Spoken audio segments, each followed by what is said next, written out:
Here we are again, my friends, to higher ground, climbing with God to the mountaintops, week 9, a place of refuge. I don't know about you, but I know that this message today is one that should just so encourage us and so give us hope for the future and all of that. And it should be an inspirational message as God has provided a place for us in the midst of those life difficulties.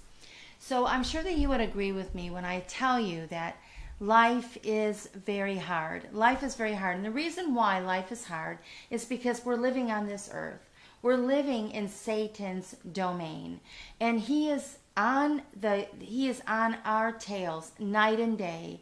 And honestly, Christians probably have more of a difficult time living here than even non-Christians because they're not a threat to Satan, but we are. And so Satan is on our tail and he's constantly bringing things up that are very difficult, very, very difficult.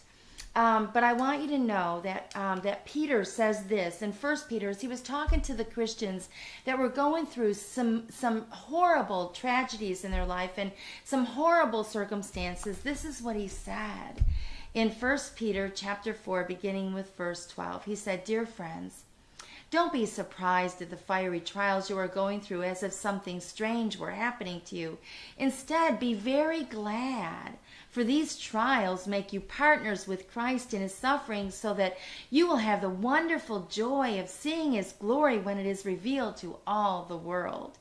So be happy when you are insulted for being a Christian, for then the glorious Spirit of God rests on you." Oh my goodness, what a beautiful passage. James has something also similar to say to the believers that he was writing to. In James chapter 1 verse 2 it says this, "Dear brothers and sisters, when troubles come your way," and believe he didn't say if troubles come, he says when troubles come your way, so they're inevitable. "When troubles come your way, consider it an opportunity for great joy. For you know that when your faith is tested, your endurance has a chance to grow. So let it grow, for when your endurance is fully developed, you will be perfect and complete, lacking nothing." Lacking nothing. So you know what, my friends? Life is hard, but it is easy to have joy and contentment even in the midst of those hard times. And not only is life hard, but it's also very uncertain. You and I know that we don't have any guarantees for today or tomorrow. We really don't. Tomorrow is in God's hands, but we don't have any guarantees. I think about the mother that wakes up in the morning and dresses her child and then, gets her child ready for school, kisses her child off, and then during the day that child is shot and killed at their school. Imagine what that mother has to go through, those parents have to go through. I can't even imagine. They didn't know that would happen. They had no idea that would be the last time they would see that child. Or a wife who kisses her husband goodbye in the morning, and somewhere along the course of the day, he keels over with a heart attack and dies. She had no idea. She didn't know that all of a sudden life would be so different for her. Or I think about those that lose a job, or the husband that stops going to church, or the young girl who has great dreams and aspirations for her future, and then she meets Prince Charming, she marries him in an elaborate ceremony, and then 3 years into the marriage he turns abusive, and all of a sudden her dreams and aspirations for the future are crushed. She no longer has that fairy tale wedding. She didn't know that would happen. So life can be uncertain. I think about the young woman who marries, this young couple who are just, their dream is to have a large family. And then after years of trying, they find out that they cannot have any of their own children. Oh my goodness, life is uncertain, and I know that you know that, and I know that. So life is hard, life is uncertain, and life is also a race. Listen to what Paul says. In 1 Corinthians chapter 9. He says this in verse 24. He says, Don't you realize that in a race, everyone races, but only one person gets the prize? But in this race, you and I all get the prize. So run to win. All athletes are disciplined in their training. They do it to win a prize that will fade away, but we do it for an eternal prize. Oh my goodness. I can't wait for that prize. So I run with purpose in every step. I am not shadowboxing. I disciplined my body like an athlete, training it to do what it should. Otherwise, I fear that after preaching to others, I myself might be disqualified. Paul tells us that we are in a race. We are in a race, and I don't know about you. I'm not a runner, and I'm not one to go, and enter into a race. But I do know that running in a race is very tiring and very exhausting. And you know what? This life race can be just as tiring and just as exhausting with the pressures that are mounting, the stress of doing God's work and all of that, and just trying to live according to God's ways. That can be very tiring. So life is hard, life is uncertain, and life is a race. And it is. But thank goodness that God has provided for you and I a place of refuge. A place of refuge. Oh my goodness. Thank goodness. Listen to what it says in 2 Samuel. 2 Samuel, if I can find it, chapter 2, verse 22. It says this, 22, verse 3. It says, "My God is my rock in whom I find protection. He is my shield, the power that saves me and my place of safety. He is my refuge, my Savior, the one who saves me from violence. I called on the Lord who is worthy of praise, and he saved me from my enemies." You know what? David found a place of refuge in God, and you and I also have that place. You know what it says in Psalm 34:8? Now write this down because this is so important. It says this: "Blessed is the man who takes refuge in him." Blessed is the man who takes refuge in him. Oh, how you and I need to go to that place of refuge. But I want you to know that that place of refuge is not far at all. It's not far at all. You know what Jesus said in Matthew chapter 11? You know this verse. He says to us, he says, "Come to me, all you who are weary and tired and heavy laden, come, and you will find rest in me."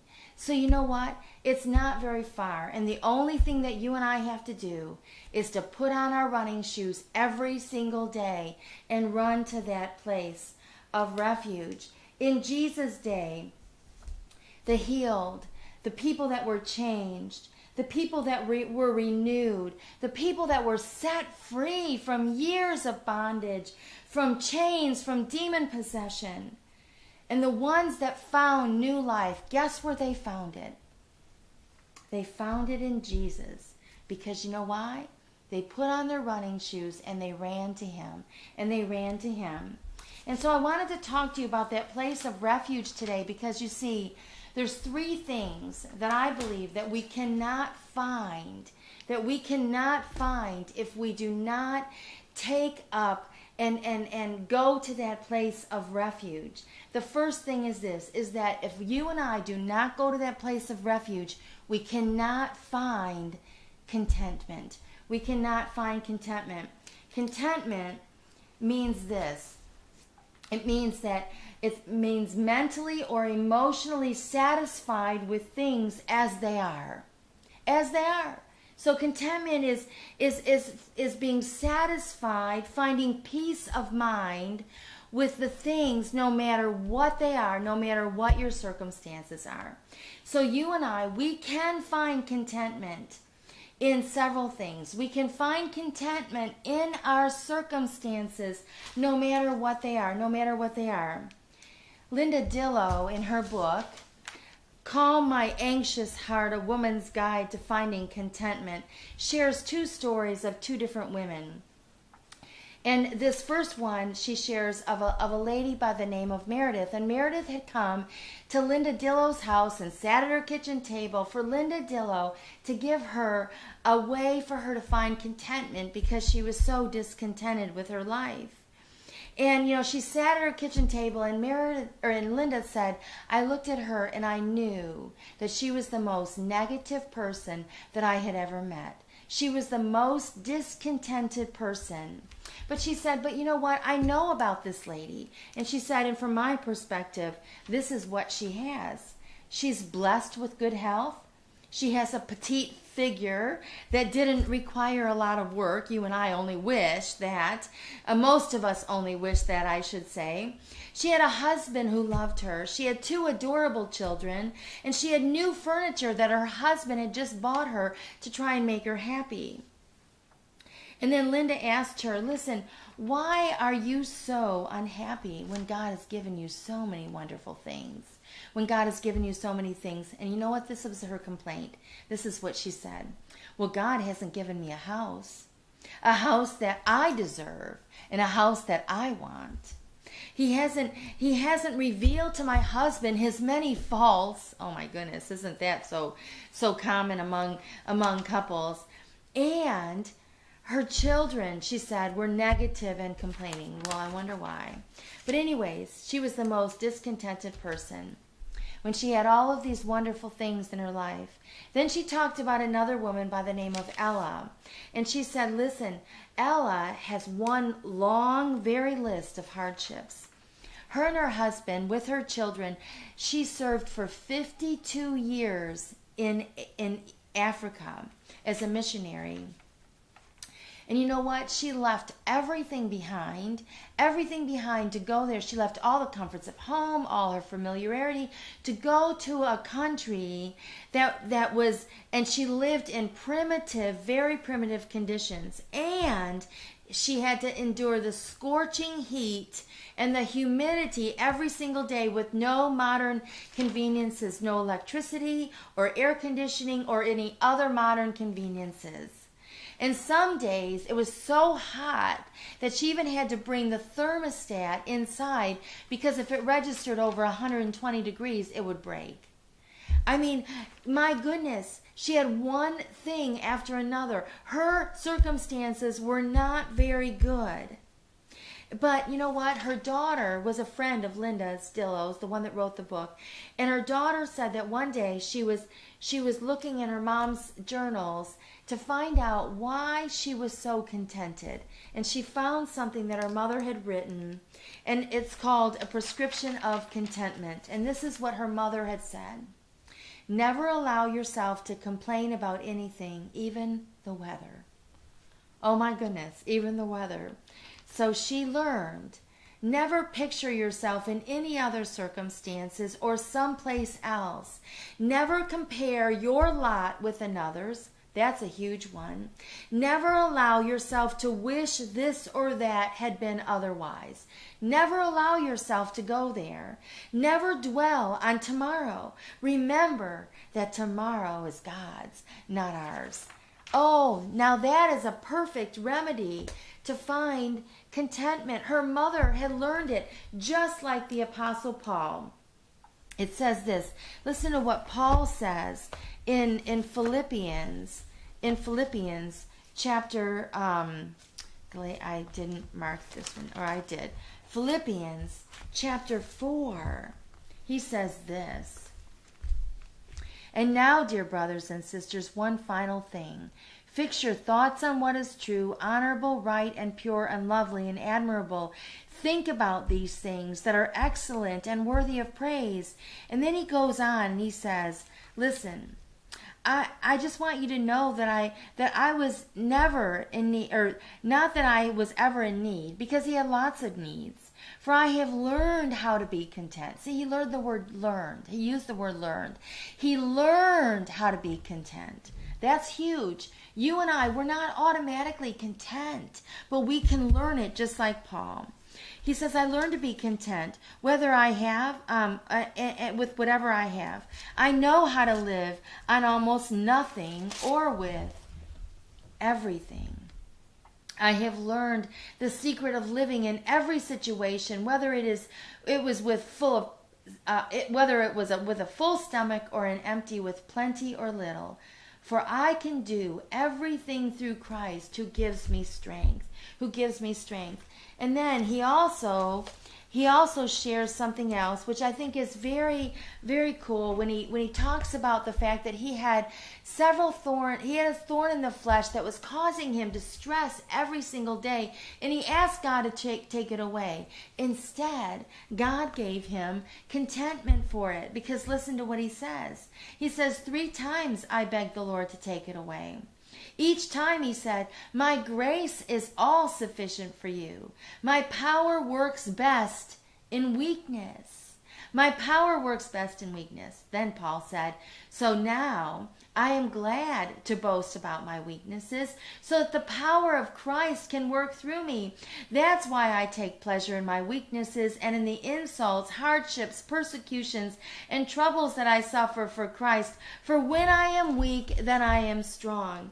My friends, Paul learned the importance of putting on his running shoes and running to the place of refuge and crying out to God and laying it all down at him. And then God is the one that gave him contentment. And I want to tell you something, that contentment occurs when Christ's power and strength is infused in our weak and tired bodies. It's infused in our weak and tired bodies. You know what? You and I, we can have contentment. We can have contentment in our circumstances, no matter what they are. Think about Paul. Oh my goodness, he has a whole list of things that went wrong for him. He never was in good circumstances. Very rarely was he in good circumstances. He always had people after him. He was stoned several times. He was beaten many times. He was, and yet he still found contentment. He was put in prison. He was knocked down. He had a thorn in the flesh. All of these things. Yet he found contentment in any and every situation. You and I can do the same. I don't know what your circumstances are. I don't know what you're going through. I know what mine are, and you can see that I actually fractured, or I broke my wrist, and so it is very difficult sometimes to have to maneuver and ask people to open things up for me, because I have no strength in this hand right now. But I'm learning to find contentment. But my circumstances are nothing compared to others. Maybe they're nothing compared to yours. But you can find contentment. So put on those running shoes and run to the place of refuge and cry out to God and let him help you. Let him put his strength in you, in your weak body, and that's when you'll get contentment. And so we can also find contentment. We can also find contentment in who we are in Jesus Christ. Most of us have been rejected.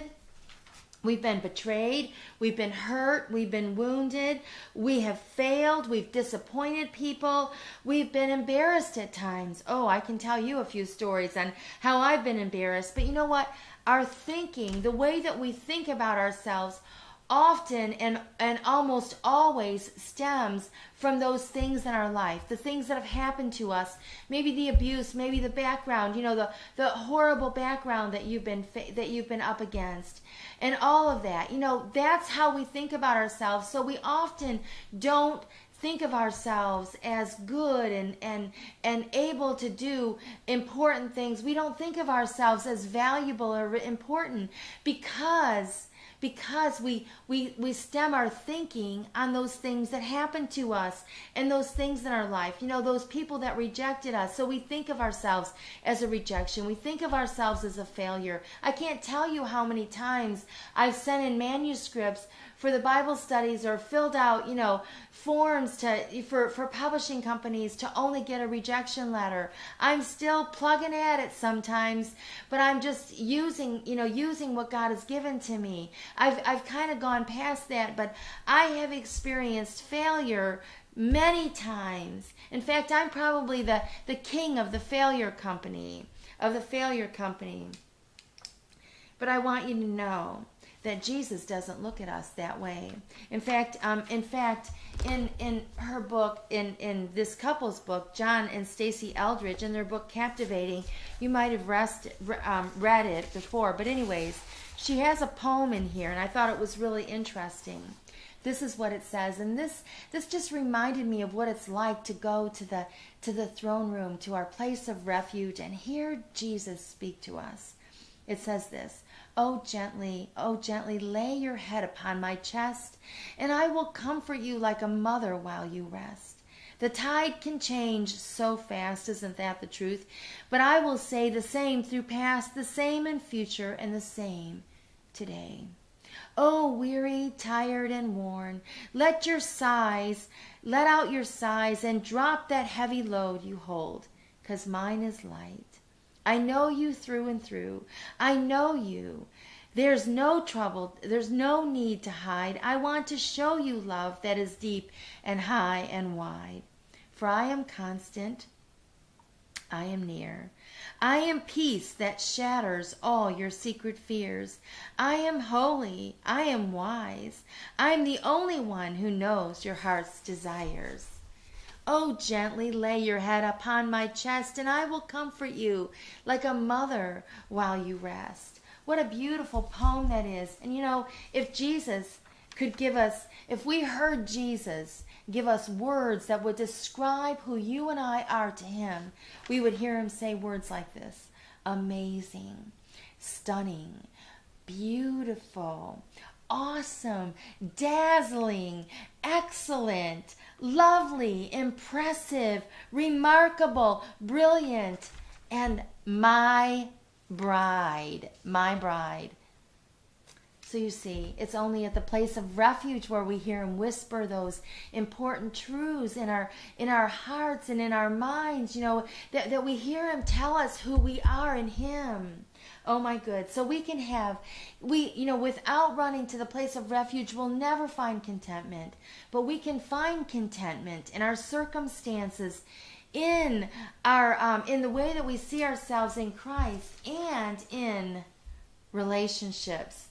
Oh, wouldn't you agree with me that some relationships are just so difficult? And I mean difficult. And you know, some of those relationships we can just walk away from. You know, we don't need them. We can just walk away from them. And I have done that because that relationship was tearing me down. It wasn't building me up. And it wasn't a good, healthy relationship. I've walked away from that. But there's some relationships that you and I just can't walk away from, can we? Like those family members or those co-workers. We have to be in a relationship with certain people, or our spouses. We can't just walk away from them. But God can give us contentment even in the midst of those relationships. You can find it. I remember one time I came to the God's place of refuge, and I was struggling in this relationship, and I couldn't walk away from it, and I was just struggling with this person because it was just a strained relationship, and I felt so uncomfortable around this person and everything. And so I came to God's place of refuge, my place of refuge, and I cried out to God. And God said to me, listen, Cheryl, I want you to pray for this person. I want you to just pray. And I'm like, really, Lord? That's what you want me to do? You want me to pray for this person? So I started off saying, okay, Lord, just bless her day. Bless her day. And then I was done. But then as time went on, I began to pray more specifically for her. Oh, Lord, grant her success today. You know, give her someone that's going to encourage her, help her through her struggles. And I just began to pray more specifically for this person. She lived in my neighborhood, so when I would drive by her house, I would pray for her. And my prayers became more and more, just powerful prayers for this person. I want you to know that for a long time, that relationship never changed. I mean, that person was still difficult, but I found contentment. I found contentment, and I was no longer angry. I was no longer bitter. I was no longer discontented, but God had given me contentment because, you see, my friends, I ran to the place of refuge, of refuge. And so we can find contentment in our circumstances, in the way that we see ourselves in Christ, and in relationships. So the first thing is that if we don't run to the place of refuge, we'll never find contentment. The second thing is if we don't run to the place of refuge, we will never find relief. Relief, like from the storms of life. You know, I remember my friend telling me that her daughter is a racer, and so she loves to enter into those triathlons, you know, those three things: the running, the swimming, and the biking. And she said that one day her daughter Beth had entered into this race, and so she had flown to wherever she was going to be and stuff to kind of meet her at the finish line. And that kind of thing. But she said that the conditions were horrible. That when she was riding up and down hills, it was pouring torrential rain the entire day. And my friend told me that, you know, she was just at the finish line just praying for her daughter and praying for her daughter. But you know what? Her daughter never found relief. She made it, she did it, she finished it, but she was never able to find relief. There was never a shelter she could go to because it was a race she was on, and she was in it for the reward at the end. But I want you to know that you and I, you know, those storms, those elements of life, they attack us. I don't know if you, and I'm sure you remember the summer of 2005. And the reason why I say that is because that was a huge hurricane season for the United States. In fact, 2005 was probably one of the most devastating systems or seasons of hurricanes to ever hit the United States. In fact, there were 7 major earthquakes, or not earthquakes, hurricanes during that season. 5 of them became very notable. And the first one was Dennis, and it hit in July, came up in July, and it finally came up to the Florida Panhandle as a Category 3, caused extensive damage and cost some lives. And then on July 16th, Emily formed out into the Atlantic, and Emily became the strongest hurricane ever to form before August, and that was in 2005 as well. It hit the Gulf, and it came up through the Gulf. And then, if that wasn't enough, you know what Katrina did. It formed at the end of August, and it came up through the Gulf, and it hit all those Gulf states, and it was the most deadliest and most destructive of all hurricanes in the United States. One of the most, I should say, and it hit in 2005 as well. All those cities and all those states along the coast were just horribly impacted, especially New Orleans. As the levees broke, they said 80% of the city was flooded, and many people lost their lives. There was about 1,800 people that lost their lives through that whole hurricane. And if that wasn't enough, they were just starting to rebuild and starting to get back on track. Then Rita hit, and Rita came up through the Gulf as well. And that was around September 18th. And it hit in the Gulf of Mexico. And it came up through Texas and all of those places. And then Wilma came up on October 15th, and it hit South Florida.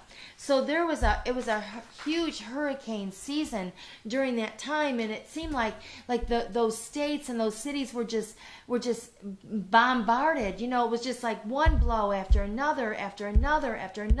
They were just starting to pick up, and then another one hit. And during that time, not only was the country suffering from these kinds of attacks, but our family was as well. Because you see, my sister in May of 2005 was diagnosed with a rare form of cancer.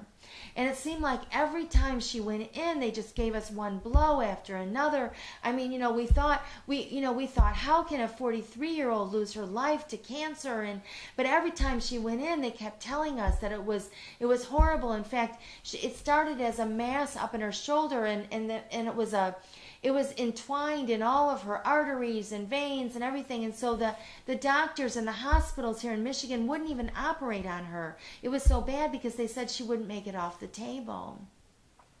We found a hospital that would do the surgery, and it was MD Anderson Hospital in Houston. And Lori went down there for the surgery, 14 hours, by the way. And 14 hours, by the way. And during the time she had her surgery, and then shortly, and Houston was just filled with refugees from New Orleans, because they had been displaced, so they went to Houston to find refuge. Well, during that time, that's when that Hurricane Rita came in, and they closed down the hospital. Lori had just had her surgery. I had left already. My other sister had left already. My parents were rushing to the airport just to make it out of Houston before Rita actually hit. And it was just like, I know that you know this. And then just before Thanksgiving, they told Lori that the cancer had come back, and this time it was terminal. She lasted for about 10 more days before she was ushered into her eternal home with Jesus.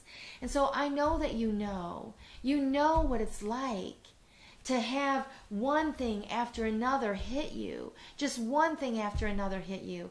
That's what life does sometimes. And you can relate. I'm sure you can relate. But I want you to know, my friends, that you and I, we can find relief from those storms of life. We can find relief, but it's only in the place of refuge, because God has provided a way out for you and I, a way for you and I to find relief from those things. We can also find relief from the heat of the world. I don't know about you, but I have hot flashes, and they just come, and it's like I can't find relief. I'm taking off as many clothes as I can, or throwing off the covers at night. Excuse me. Throwing off the covers at night. And nothing seems to give me relief until they finally stop. But God can give you and I relief from the heat of the world. This is Satan's domain. And Jesus said, I am the living water. Just drink of me.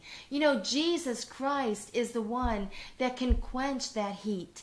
Jesus Christ is the one that can put out that heat. He can put out that fire that Satan is throwing at you, those fiery darts that he keeps throwing at you.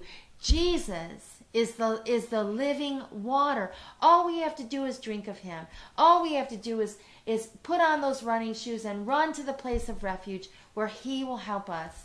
So the first thing is that you and I, we can find contentment in our circumstances, our relationships, and in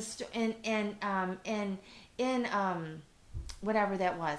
We can find contentment in those things, and then we can find relief from the storms of life, from the heat of life. And then the third thing is this: you and I, we can find rest. We can find rest. I don't know if you remember the story that I shared with my children many years ago. It was a story called "Are You My Mother?" and it's about a little bird, and the mother goes off to get her food, and then she hatches, and then she falls to the ground, and she goes around looking for her mother. She knows she has a mother, so she goes to the dog and asks, "Are you my mother?" She goes to the cat, "Are you my mother?" To the hen, "Are you my mother?" To the cow, "Are you my mother?" Until she finally goes to the tractor, and he puts her back up in her nest. And then her mother comes back, and she realizes she's found her mother. Well, I want you to know that we're a lot like that little bird sometimes. We're looking for rest. We are looking for rest. We want it. We're tired. We're weary. We need a nap. And so, but we're looking in all the wrong places. You know, sometimes we think we find it in church, or we find it in our circle of friends, or we find it in the comforts of our own home, or even in the bathroom. You know, when my kids were little and I would go in the bathroom and close the door, what were they doing? Knocking on the bathroom door. Mommy, Mommy, are you in there? I couldn't even find rest then. I love the story of Susanna Wesley, who had 19 children. 19 children. And it said that when she needed relief from all the pressures around her and all the chaos of her home, what she did was she took her apron and she put it up over her face and she sat in a chair, and her kids knew, every single one of them knew, that if Mommy's apron is up over her head, she is not to be disturbed. And it said that she never had less than an hour time with the Lord behind that apron. You know what? She found a place of refuge, and you and I can find a place of refuge as well. All we need to do is put on our running shoes. So I want to ask you, have you put on your running shoes? Have you put on your running shoes? Are you running right now to the place of refuge that God has prepared for you today? Have you?